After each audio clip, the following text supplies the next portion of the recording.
Hey guys, so today I'm going to be showing you a little quick run through of my new Amazon Kindle.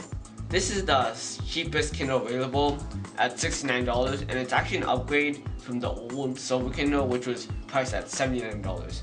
And when you compare the two Kindles, really it's pretty much identical, except maybe this Kindle has 50% faster page turning and a new graphite color. So as you can see, this Kindle is wrapped in its own little compact black frustration-free box where you don't have to pull this little tab to open it. As you can see, I've already unboxed it instead of having to use a knife to cut it open or whatever. Alright, so let's take a look inside this Kindle. So here, as you can see, we have this little tab here that says getting to know your Kindle, basically what the layout of the Kindle, where the various buttons and USB ports and stuff are, along with Kindle license agreement in terms of use. Alright, so let's set that aside. And here we have the Kindle itself, wrapped in this little nice plastic wrapper, along with the Kindle USB cable here.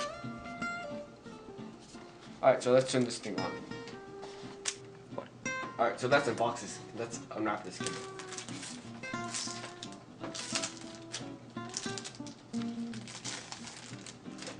Alright, so as you can see, this Kindle is a pretty compact size. So as you can see, this Kindle is solely based on pressing buttons. There's no touchscreen on it or anything, not like the Kindle Touch or the Kindle Fire. And as you can see, there's also a multitude of buttons. And here we have a row of primary buttons here. So this button is the back button, which basically brings you back. This brings up the virtual keyboard, and this is a 5-way D-pad controller with the middle button being the select button. This brings up a list of options, and this is the home button, which basically brings you back to the home screen. So here we have our old page turner buttons, and as you can tell, this one goes back a page and this one goes forward a page. And also, these two buttons also appear on this side of the Kindle too, so both sides of the Kindle, to accommodate in case you're left-handed.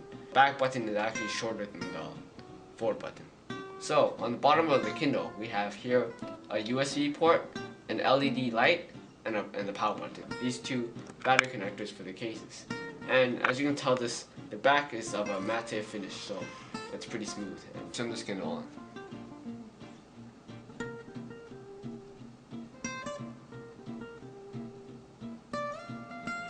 Alright, so here's the home screen of the Kindle.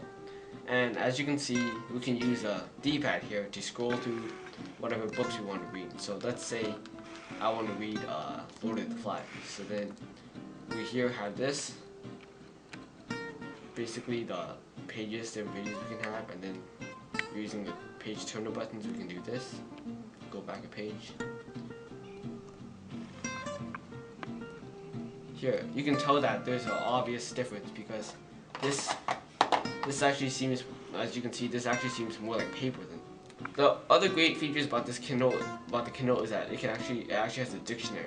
Where, let's say you want to know what the word shirt means, you would go to shirt and then press the center button for a full definition. Here. Now, this Kindle functions like all the other Kindles, and it also has the ability to make notes, bookmarks, highlights, etc.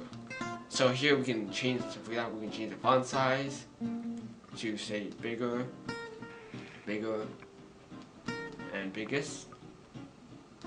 We can also change the typeface to regular, condensed, and sans serif, or line spacing to medium, small, or large, words per line, and screen rotation. So this thing can also make notes, highlights, and etc. And we can do this by adding a bookmark here. And if you add a bookmark here, you'll see that there's a little page turn folded here corner, which basically indicates that there's a bookmark here. And we can also make notes or highlights by pressing the select button and just highlighting what we want. Say that, and then we can just end the highlight there.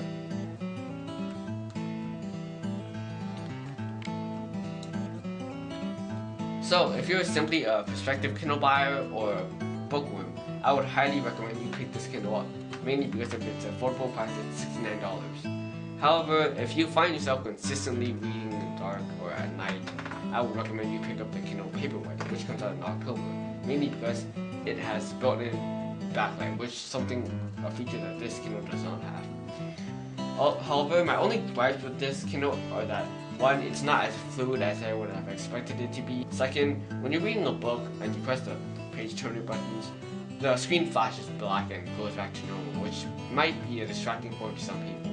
But all in all, if you're an avid Kindle reader or avid ebook reader, this is the best bang for